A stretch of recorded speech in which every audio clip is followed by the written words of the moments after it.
Hey, what up, guys? I'm Julia Vamps Bleeker, and today with me on Revolt Radio Show 2, we have Christian Wright, a drummer from Westchester County. He's really, really good at what he does, and he's going to give himself an intro, because I can't really give him a really good intro, because he's better at it. So, Christian, tell him about yourself. Hello, guys. Like she said, I'm a drummer. My name is Christian Wright.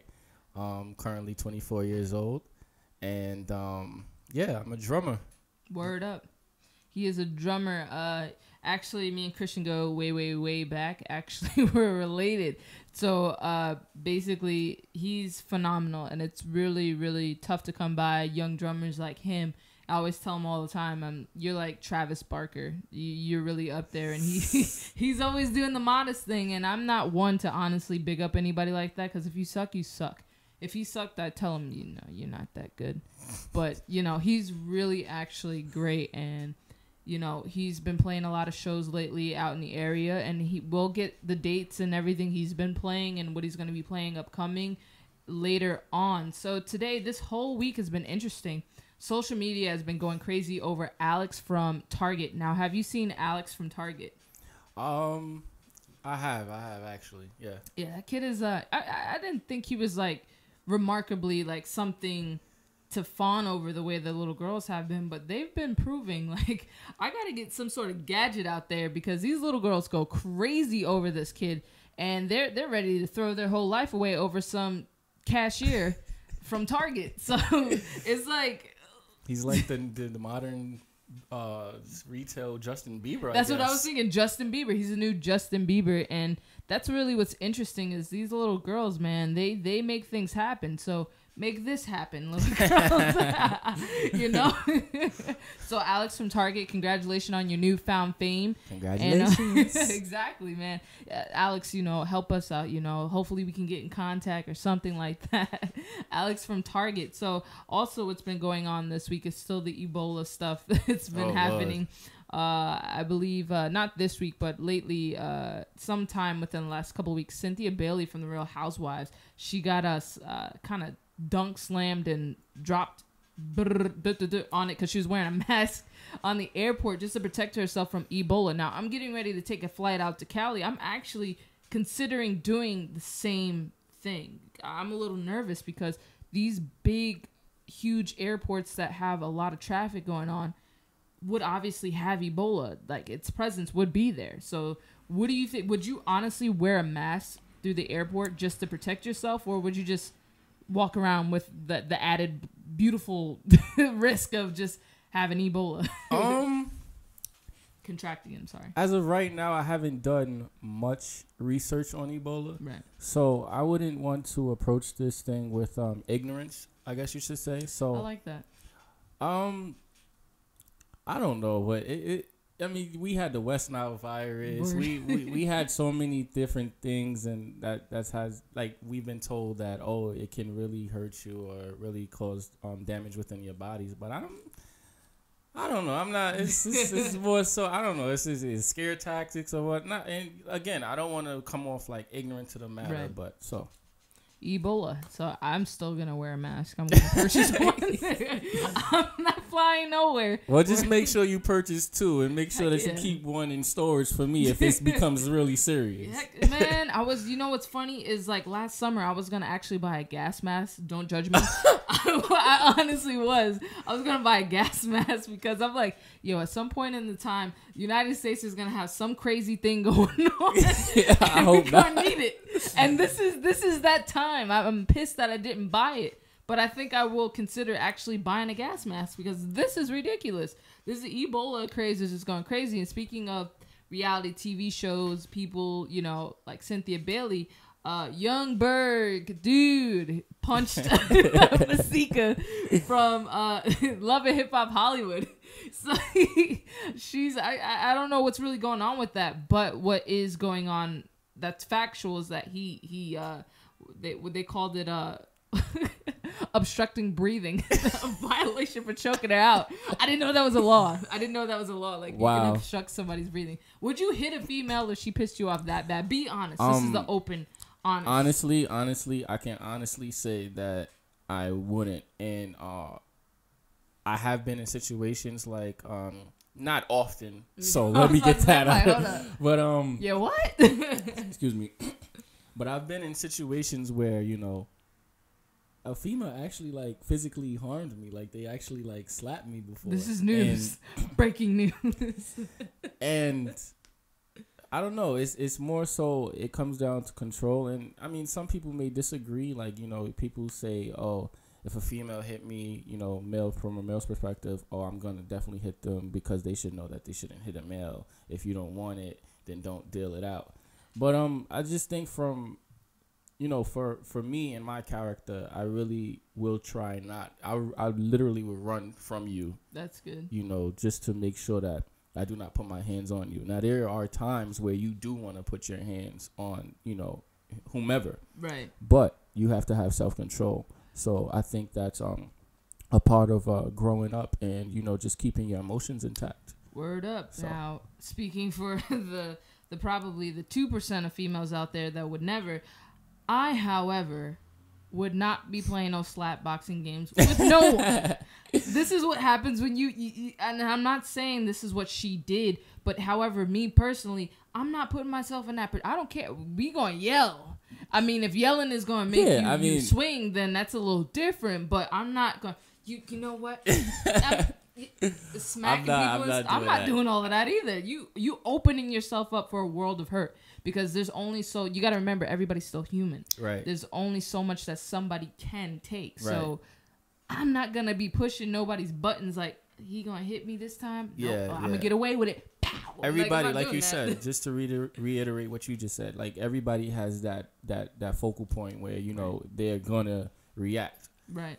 So whatever you can do, a lot of situations, if we are not prepared in the sense of like, you know, we know what we're going to get out of, especially if you know a situation for what it is. Right. You know, if you have this significant other or whomever that always keep pushing you and pushing your buttons, you know, try to, you know, run away from the fact and not just put yourself in a position where you're always going to be tested in that nature. Oh, that's awesome. And you know what? Speaking of television and things like that, Christian television content has been coming up a lot lately. Mm-hmm. You had the Pastors of LA, which was critically, you're not too sure about it. And then you got this new one with Diedrich Haddon, I think it is. He was on Pastors of LA. He's doing a choir show, so it's like this Christian That's content. Wow. I didn't know about the Diedrich Haddon one. Yeah, this is a new one. It's called Fix My Choir with Michelle Williams.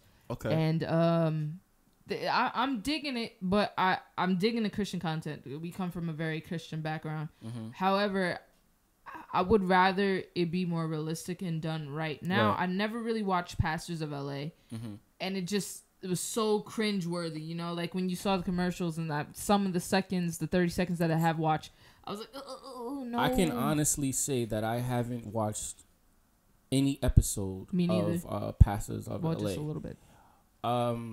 In terms of their promoting aspect and, you know, their, I guess you could say, trailer, I wasn't really feeling the idea, the concept per se. You know, to each his own. And, you know, I don't want to be judgmental because, again, I haven't watched the show.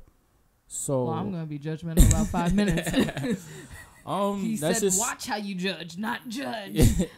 I mean, that's just something I just didn't want to really indulge in. So. Right. You know, the trailer, again, that was for me, that was like, oh, no.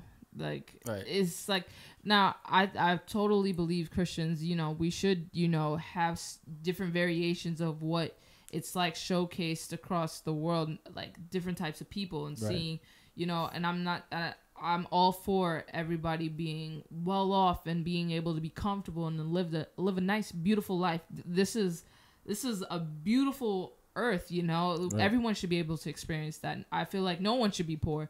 That's just me. However, the stigma that comes with Christianity, it's like I don't know how to put it into words, but it's like people get butthurt when they see Christians that are wealthy. And sometimes I do too, depending on the context and how they got their wealth and what their messages are. It's just like pastors of LA. It's like, oh no. Again, I didn't really watch much of it. So I am going into this a little ignorant, and I'm opening myself up for a world of hurt and judgment. However, I just feel like it's just, it didn't feel real to me, at least watching the trailer. So that's why I didn't watch it. Right. I would love to watch a show about people struggling with their Christianity and keeping it real, like keeping it 100. Like, listen, I'm a Christian and I'm so flawed and there's so much wrong with me, but I'm trying. And I feel like, you know, that's the life I live. I've never, ever, ever pretended to be perfect. Now, whether somebody has put that perfection on me, it's happened countless times. People have like, oh, you think you're holier? Oh, hold up. When did I say that I was holier than now? Because I've never acted that way. You know what I mean? People just always want to throw that stigma on you. And maybe that's the thing that Oxygen was trying to do with this show, but it just didn't get me to watch it. You know, the way I am, I try to be as transparent with others as I can. Right. I'm not one of those who will, you know, jump around and, you know, run around in church and things like that. And but I dig it when it's happening. Yeah, Praise I mean, God. if you know, if it's you, that's you know, that's your personal worship to God and things like that. But you know, for me, you know, one of the things that helped me is the music, and you know, I do really enjoy, you know, listening to others speak. Right. However, you know, when I hear other, you know, messages and things like that, it's just like I'm just very careful in what I like receive in my spirit and things like that, because everybody, you know, they just, you know, you have people that just have like you know, declarations that's been said over years and years to come, right? And it becomes one of these things where it's just routine. Yeah. So, you know, I'm very careful, and at the end of the day, you just gotta have that personal relationship with God, and just, you know, making sure that, you know, you can discern at the end of the day. So that's just my little take on it. Yeah. You know what? And you know, another thing that I've found that's like, and not to like run off into like, oh, Jesus is like, it is what it is. You know what I mean? That's something that's for my life, and that may not be for everyone. However, I love all y'all. But for me, that, you know, the number one thing that I notice for me is that not being in a community with other believers has made my walk really, really hard and made it way worse than, you know, it's supposed to be. So I feel myself, I'm constantly like way more falling than when I was in community with other people that were believers and they had like minds, versus me being with these people, not these people, but with people that are not of the believing state, not walking, not reading their Bible constantly, not encouraging and loving on other people. I find myself cursing again. I find myself wanting to react a certain way towards people. I find myself turning up too much. You know what I mean? Turn up. You know, I be turning up. You know, I'm like, hey, I was turning up on people. Even like in the car, I get road rage. Like last week, actually, which was interesting. I have never experienced such a worse road rage than what I did last management. week. Word up, for real. Like, I was in the car, the lady wouldn't drive. She was like engine up towards the light. And it was green, and I'm like, would you just go? I'm like flipping out and banging on the steering wheel. I thought I was going to get out the car because I was like, I'm losing my mind here. And I'm not that person that would make more rational decisions. I'm sitting here just like, spit flying all over the windows, like, you know, and I'm just flipping out. And it's like that New York in me be flying, you know what I mean? I'll be like, and the lady, you can see her, she's like, I'm just gonna take my time. And that was pissing me off even more. So it's like, it's hard, you know. I think obviously your personal relationship with God, and also your relationship with the people of God, that's who God plants around you to just really sink in and soak up the word and be a reminder that this isn't the end. This is only the beginning. This playing field that we got right here is just to me, I feel like it's just a test for what you can do once, you know, the afterlife comes on. It's like, if you can't even do something as simple as love God and love your neighbor and lift him up, what what you supposed to do when you get to heaven? Like, Right, you know what I right, mean? right. He's like, man, I gave you the most simplest task in the world. And- you didn't do it. Right, and it could be just the little things like looking at a person and just like, I mean, we use this word countless times, but just judging them off of their Right. appearance. It just comes back to just showing people love and Right. just really wanting to have a particular character about yourself. Right. And just reiterating what we spoke about earlier, it comes back to self-control. Like, Right. when we was talking about women being hit by men, Right. or vice versa. So it just comes down, like, again, it comes down to just self-control and building character, building a foundation. It's one day at a time. And I used to really get, I used to go at like my situation and really get down on myself. But yeah. I've learned that you just really have to take it one day at a time. And once you do that, and obviously you want to, put things into you where, damn. Well, I know what I wanted to say, but he got too deep for us. wait. You go. Nah, but it really comes down to the fact you just basically reading your word and Right. coming down to creating a foundation for yourself. So Right. And you know what? Speaking of judging people, what are some of the misconceptions people have about you on first sight? Because I know some of the people, like, what they have about me on first sight. For example, like, some people think I'm mean or arrogant and apparently gay. And I'm like, no, you don't know me. Be careful. I've had so many judgments about me, and it's cool, it's just, it's kind of it's like I'm very intrigued by it. Like, it's like, wow, Me people too. think that I'm this and that without really knowing me, and then when Right. they get to sit down and speak to me, they'll be like, oh, this guy's not so bad. Right. I do And- that with people too, actually. I'm like, oh, she looks like a da-da-da-da-da, Yeah. or whatever. I felt bad, actually, one time, like last week. I told the client at my job, I was like, you couldn't be my daughter. I was like, you walk out I'd beat your butt so fast. And then she felt bad because I sometimes I can be too blunt. And I love when people are blunt. Like, that's my favorite thing. I like when everybody's real. They say what they feel. With keep in mind, I forget the word, excessive. I guess be careful of the amount. I guess that's the word we're gonna go for right now. The amount of how real you keep it without offending somebody. But the thing, what I don't like about when people say keep it real, it's feel like people think keeping it real means that you can say whatever you want. Yeah. And whenever you want. Yeah. That really bothers me. Like, and it's a time and a place for everything. Yeah, like keeping. And that's not what I meant, by the way.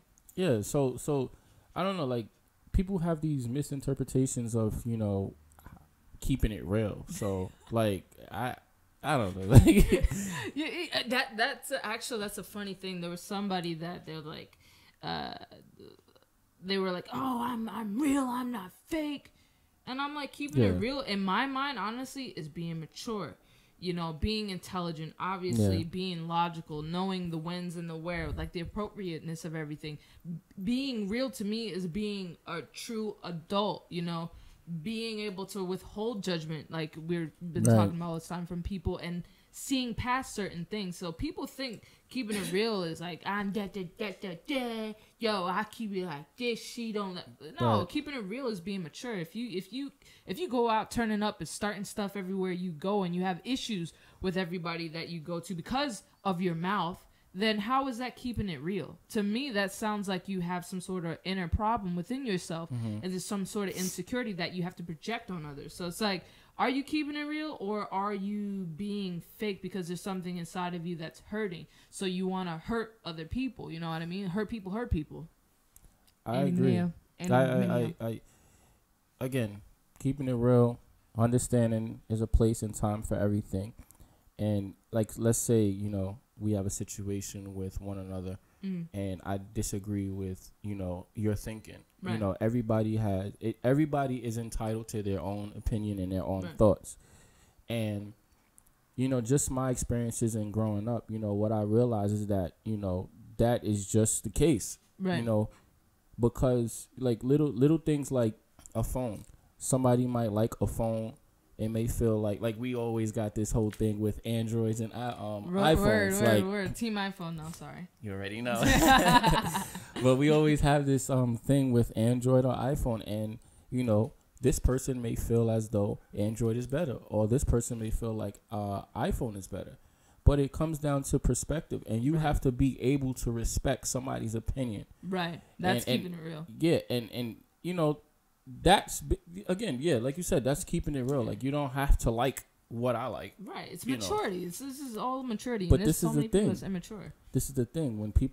When you disagree with like an instance like that, people get into their feelings and they feel like you're coming at them, right. Or like, no, it's not any harm. It's just I have a different opinion from yours, and you have a different opinion from mine, and we'll go from there. Yeah.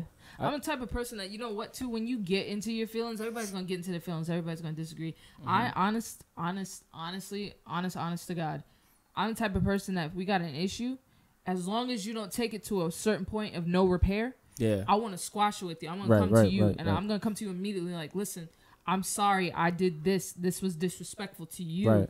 I want to squash it, drop it, and move on. I don't want you having that thing linger around.